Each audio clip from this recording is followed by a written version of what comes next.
Back home in Maple Valley after a long day of covering day 2 of the Seahawks' 50th training camp out at the VMAC in Renton. A gorgeous day filled with gorgeous passes. We're going to talk a lot about the quarterbacks tonight, but that's not all. The guys they're throwing to, some of the skill position players, some tough decisions loom as John Schneider and Mike McDonald go to cut down the roster in a couple of weeks. Talk about that, some of my other takeaways, and some standout performances today from day 2 of training camp.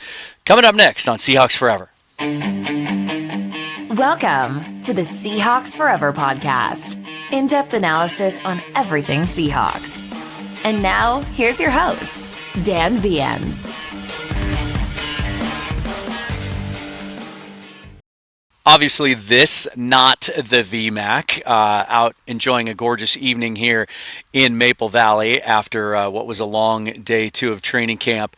Public not present today, so the berm was quiet. My first time seeing it like that out at the VMAC. That was interesting. Little smaller group of VIPs and media and whatnot watching practice as well. One thing that did stand out today, and should be expected from day 1 to 2, the intensity, the juice today was ramped up a little bit. We got a chance to talk to Devin Witherspoon after practice today as well about that. And when I asked him if how ready those guys were to get the pads on and get it going, his answer was pretty straight and to the point. He said, "We ready."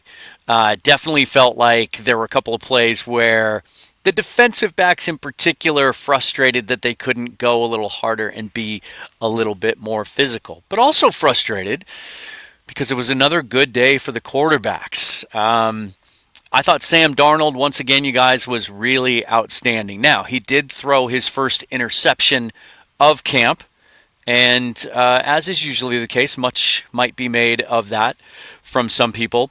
But I thought he held the ball just a little bit too long in this instance, trying to make a play. And then D'Anthony Bell with an outstanding play on the ball, jumped up high to get it. And was it a pick six? Maybe if they could have tackled, it wouldn't have been, but really got the defense riled up and fired up after that play. But otherwise, man, the ball rarely hit the ground today when it came out of Sam Darnold's hand.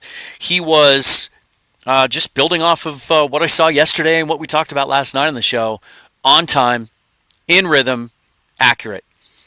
We got a chance to talk to A.J. Barner after practice, and he talked about the timing aspects of this offense, as did Sam Darnold. He was made available to us also. And Barner in particular talked about how, a lot of times you come out of your break and the ball's right there, that Sam's releasing it ahead of time. And I think that's the biggest difference between what was reported during OTAs and minicamp, especially on a couple of days that he struggled, where there were some interceptions, and what I've seen the last 2 days, right? They've gone to the lab. He's more comfortable now. He's more comfortable with the group. Barner talked about the get-together they all had in northern Los Angeles during the break from organized team activities, and most of the position players, skill players were down there. It was something that Sam Darnold organized. And they both talked about how much just those 2 days really, really helped get everybody on the same page, just gave them a chance to get to know each other a little bit better, start building some of that chemistry. And, man, it seems to be clicking.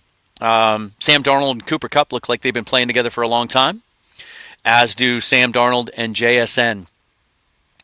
There was one play in particular that came right at me where I was standing on the sideline and Kupp was running about a 15-yard hard out right in front of me, and Darnold got rid of the ball. I could see it clear as day before Kupp even made his break. Turned around, the ball was right there where he was expecting it. Easy completion, much to the chagrin of Julian Love, who was charging hard and trying to break on the ball. He read it, was breaking on it, and had no chance. That's how perfect of a throw it was. And yeah, Love was a little bit ticked off that he wasn't able to get to that ball. But we saw a lot from that from Darnold today. And not just the easy stuff, the low-hanging fruit. I did see, again, today, a willingness when things weren't there quickly after he'd gone through his progressions of checking the ball down. But I also saw some really aggressive throws down the middle of the field, into tight coverage, into tight windows, allowing his receivers to make some plays. A lot of work to the tight ends today. Don't know if that was by design or not, especially during the 7-on-7 session. If it was by design, wouldn't be able to tell you that. But it just so happened that for a good part of this one particular session at practice, all the tight ends were getting some work on quick hitting stuff over the middle. And that group, again, looked good. It was great to talk to A.J. Barner. 21 years old last year, coming out of Michigan, one of the youngest players in the entire draft class last year. And already now, with the release of Noah Fant on Sunday, Barner has some seniority and he's the longest tenured Seahawk among the tight end group outside of Brady Russell, who coming into camp was a fullback. We'll get to that in just a second. But Barner talked about that, how he wasn't really expecting to have a leadership role at this point so early in his career, but he's embracing it and he is taking that on. And then he had nothing but great things to say about his teammates as well, acknowledging how different and special Elijah Arroyo has looked, what an easy mover he is, what a natural hands catcher he is. He had another excellent day today as well. One of my favorite plays today also, and we're going to talk about the wide receivers here, very, very good group, is the rookie Torrey Horton, 5th-round draft pick out of Colorado State. He is out there again for the second day in a row doing everything. Coach McDonald, after yesterday's practice, seemed to indicate that they'll be aware, they'll be very cognizant of how he's feeling and try to manage that load if they feel like they need to. Remember that injury he had last year that cut his season short at Colorado State, a pretty severe hamstring tear. That is nothing to take lightly, and the Seahawks are conscious of that. But today, at least, and yesterday, he looked the part. He looked like every bit the receiver that I saw on tape coming out of Colorado State. And on one play in particular, one of my favorite plays of the day, Drew Lock hit him on a post route over the middle in coverage. Really, really tight throw. Wasn't a pretty ball from Drew. Looked like a squib kick, but it got there and it got the job done, but just made the play all the more impressive because not an easy ball to catch for Horton, but he was able to reel it in. Some of the other receivers, too, talked about this on the Emerald City Spectrum show with Corbin Smith today after practice. In fact, it was funny. I'll tell a little story. At the beginning of practice, saw Steven Sims, the 7-year veteran, make some plays. And it occurred to me in that moment that, boy, this wide receiver group looks good, top to bottom. Everyone's getting involved. We're seeing Cody White make plays. Saw Ricky White with a nice catch today. We're seeing Tyrone Broden Jr., the big, tall, 6'5" speedster out of Arkansas, make some plays. Jake Bobo, of course, is out there doing his thing. Marquez Valdez-Scantling, I know a lot of you fans have mentioned it many times on the live streams here that, maybe he gets beat out. They have so many young guys. If Horton's truly ready to go and he looks like a true X receiver and a guy that can take the top off the defense, that maybe that makes MVS expendable. I disagree. He looks like a guy that belongs. He looks like a foundational type player, at least in this offense for now. But also, it looks like they feel that way about him as well. And so I think the top three are really, really well established with JSN, Cooper Kupp, and MVS. And then all the young guys that we talked about. And the thing about Sims, we know that he can return kicks and punts. Probably has the most extensive history doing that in the league than anyone else on the roster. That might give him an edge if it comes down to a player or two on the bubble with that wide receiver group, as does the fact that he's just different than anything they have on hand. The Seahawks right now, as they're built, JSN, Cooper Kupp, kind of similar in height, body type. And then you've got the longer guys, the taller guys in Horton and MVS and Broden and White. Cody White, that is.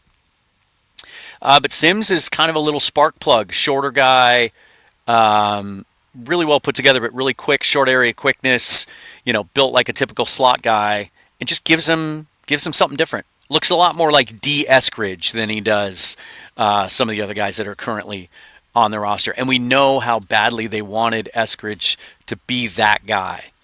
A guy that can handle some kick returns and punt returns, but also maybe be a little bit of a gadget player, do some jet sweeps, things like that. It's going to be a tough group. First, they have to decide how many they're going to keep. We've talked about that pretty extensively in the roster construction on this team, given that they have to roster a fullback now and a third quarterback. Some real challenging decisions. There are going to be some positions that they're going to start off a little bit shorter than they traditionally do.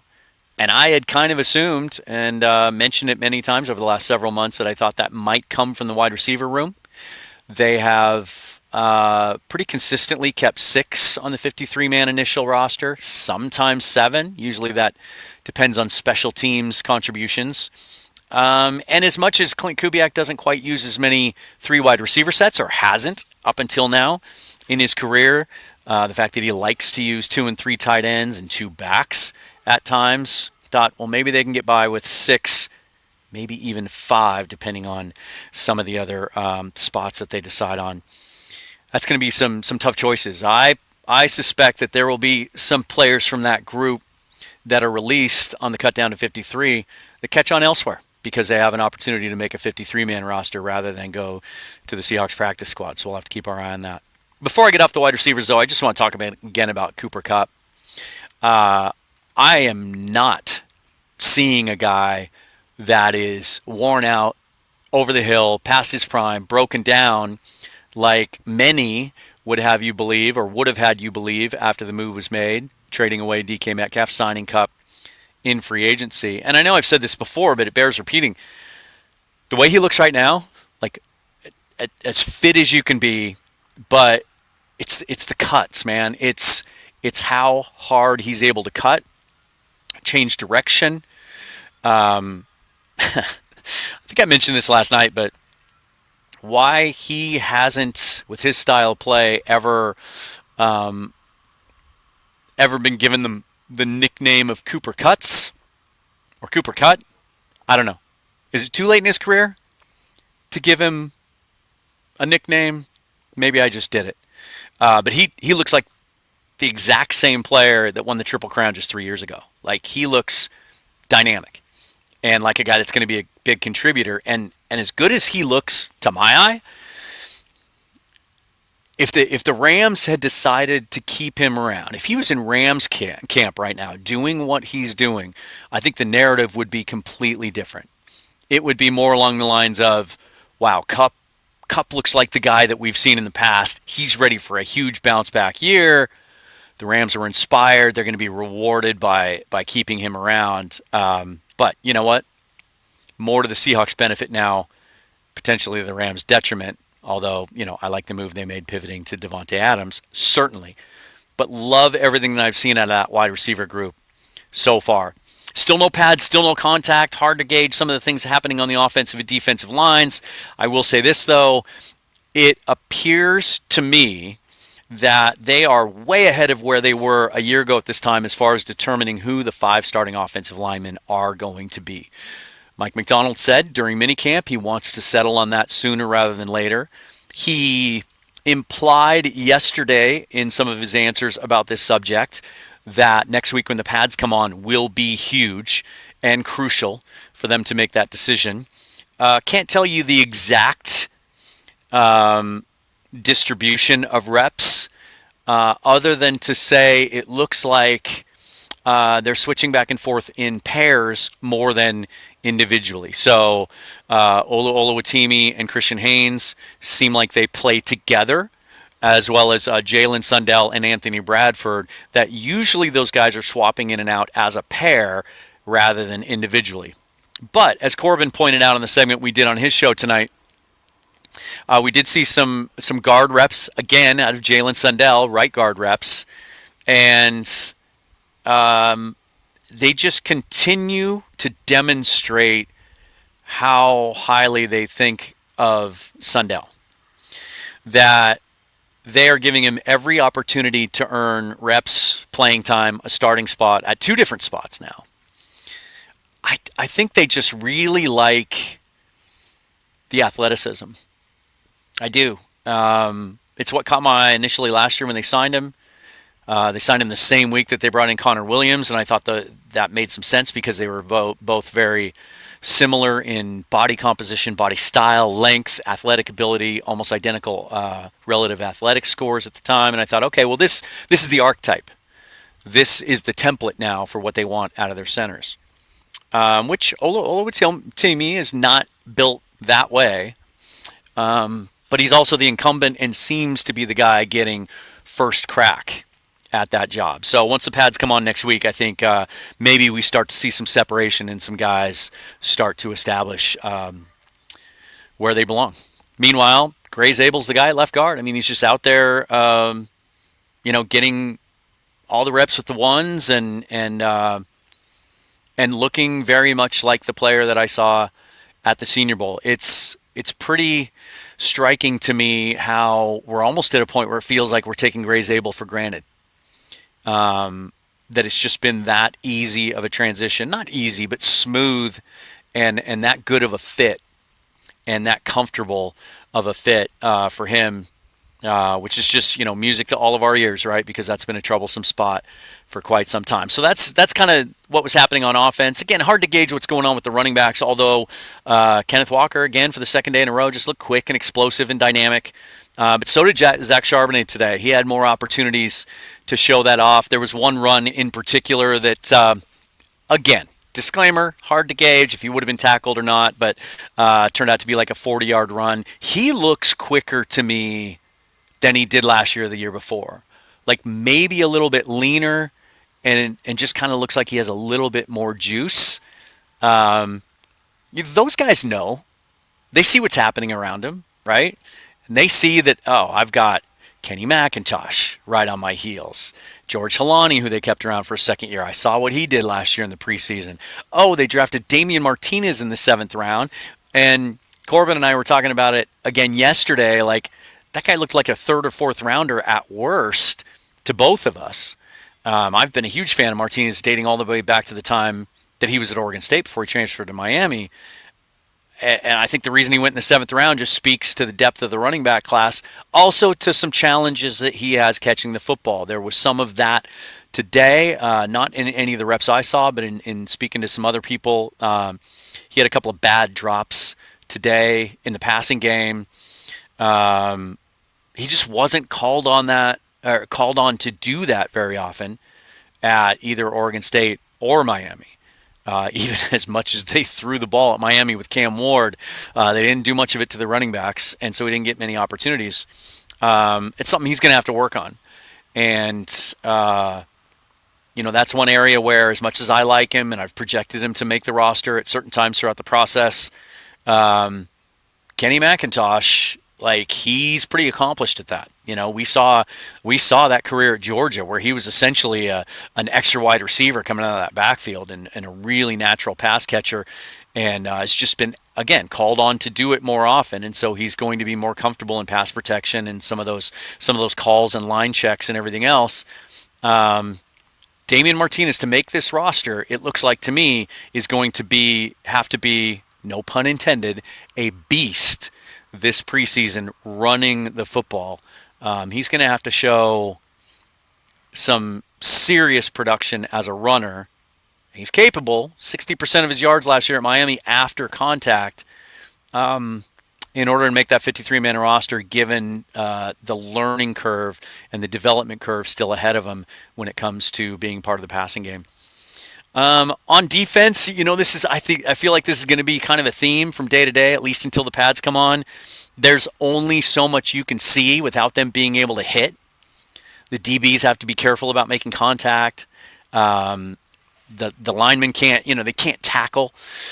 So I will say this: it looks very competitive, and they were flying around today. They look like they're chomping at the bit to be able to hit some people, but. Let's talk about the safety group, at least. I think similar to the wide receiver group, there's going to be some tough decisions there. That group is so deep. A guy like D'Anthony Bell, could turn out to be a real shrewd, kind of under-the-radar veteran free agency move in the offseason. Had the interception today of Sam Darnold. Devin Witherspoon was asked about Bell, called him D Bell, said he was kind of the veteran of the group or one of them, and he just makes plays. Every time you turn around, he's making a play. Ty Okada, again, just is one of those guys that you can't quit, and he just keeps hanging around, and every time you turn around and you look, he's running with the twos. We saw that he was elevated to the roster several times near the end of last year. He seems like a guy that the coaching staff really likes. That's smart, tough, reliable, as they always say. And if I'm doing a 53-man roster projection right now, I probably have him making the team over a guy like Jarek Reed. I liked what I saw from Jarek Reed in the preseason as a rookie 3 years ago. Then he has the ACL tear. Last year flashed a couple of things in preseason, but they always say, with ACLs, patella tendon injuries, Achilles, serious lower body injuries like that, sometimes you really don't see the player come back to their old selves until the second year removed from injury. But I just don't see him really cracking the lineup from what I've seen in practice so far. I think it's an uphill battle for him to make the team, and if he does have a shot, he might have to rely on those special team skills, which coming out of New Mexico State was something he was really known for. So, again, till the bullets fly, there's only so much we can glean from all that. Couple of reminders, you guys. Subscribe to the channel if you haven't already. Hit that thumbs up. If you like the video, it really helps get it out there in the YouTube sphere. I'll be back at practice tomorrow at VMAC, and then I'll be in a little bit of a holding pattern as far as access goes. I'll still be here every single day doing content on all the platforms. I'll go over those in just a minute. But tomorrow's the last day for now that I've been approved to go to practice and watch from up close. So I'm going to savor that and enjoy that, and then come back and talk to you guys. We'll go live tomorrow, and I'll do kind of a camp wrap up for me through the first 3 days and everything that I've seen. Take your questions and comments also. But let me assure you that moving forward, there are some cool things coming up this preseason. So, again, talked to a member of the communications team tonight, and she reiterated to me that, there's a lot of moving parts right now. There's a lot going on. They have a process, and they have standards, and it's basically a tryout situation, and they just want to make sure they're comfortable with someone before they move forward. So I may or may not be granted credentials for the full season. I've made it very clear to them that that's what I would like to do. I think I've put my best foot forward. We'll see what the decision is moving forward from there. But even if the answer is no, and I don't get any more access, I plan to stick around through the preseason, albeit as many practices as I can get to, the public practices, so that I can see things up close. And then the mock game, they don't call it a mock game anymore, but the Fan Fest, Football Fest, next Saturday at Lumen Field. I'll be there for that, and we'll report on that. And next weekend, I'm really excited about this because a bunch of guys are coming in town. Guys that you know and love, guys that are friends of the show. And so Friday, we have a big crossover planned with myself, Brandon Kane from the Hawks Nest, Bryce Coots from the Hawks Zone Rundown, and then Mookie Alexander and Corbin Smith are going to join us as well. And I have a meeting tomorrow morning with a kind of a newer local microbrewery in Soto. I will withhold the name until things are official, but we're talking about a partnership.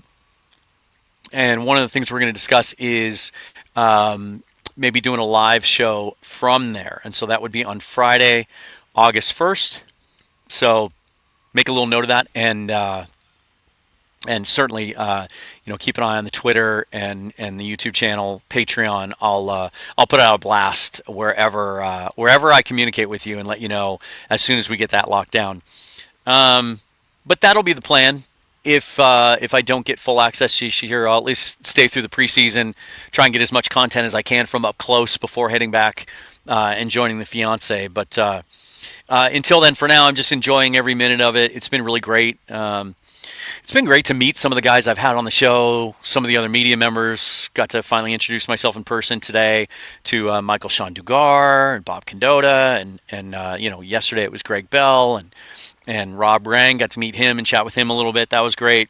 So tomorrow I'll maybe be a little bit more assertive than that, trying to make some contacts and get some guys and men and women to agree, hopefully, to come on the show. In the meantime, posted my takeaways on Substack today as well, and we'll continue to do that. And just to reiterate, I have decided to extend the free Substack through training camp. Up until and maybe even all the way through preseason, to be honest. Just want to give you guys as much value as I can and let you get in there and get comfortable with it and see if you like my writing style and like what I do before committing to subscribing for it. And again, at that point, I have made this pledge to you that I will only charge the minimum allowable by Substack as a subscription donation. I'm excited about it. I'm having fun writing again, and I think it allows for just a little bit different level of analysis and a little bit of a different communication style. I have fun with writing that's kind of a supplement to what you see here. Also on the Patreon, and I know with being on the road for a week, I'm a little bit behind posting stuff over there, but I'll get caught up on that, including I'll spend some time on this in the morning, putting up some clips over there of some of the interview stuff and some of the practice footage, at least within the parameters of what I'm allowed to do by the Seahawks over on that side. But check out the Patreon as well. Again, I have reduced that down to just one simple single tier of $10. The all everything package. You'll get everything that I do over there for $10 a month, except you won't get the inserted ads from YouTube. And something that occurred to me the other day too, so I'll just put it out here now. Once we get into the regular season and I start getting live ad reads and live sponsorships again, as much as possible, as time allows and just the flow of a show, I will try to edit those out for Patreon as well. The intention there is for Patreon to be as ad-free as possible. And then follow me on Twitter, of course, at Seahawks Forever. That's how you'll know anything that I'm doing. And if you want to contribute any other way to my venture as a full-time independent content creator, all the other ways you can do that are listed down below as well. So another practice tomorrow, 1 o'clock at the VMAC. And I'll give you some quick impressions from the field. Didn't have a chance to do that today because I had to get together with Corbin for on the Emerald City Spectrum site, which, by the way, if you are a Patreon or a YouTube paying member, he just sent that raw footage to me. I'll upload that onto my channel as well, so you can check out that conversation. But I'll do a quick takeaways video from the field tomorrow as soon as practice and the press availability wraps up.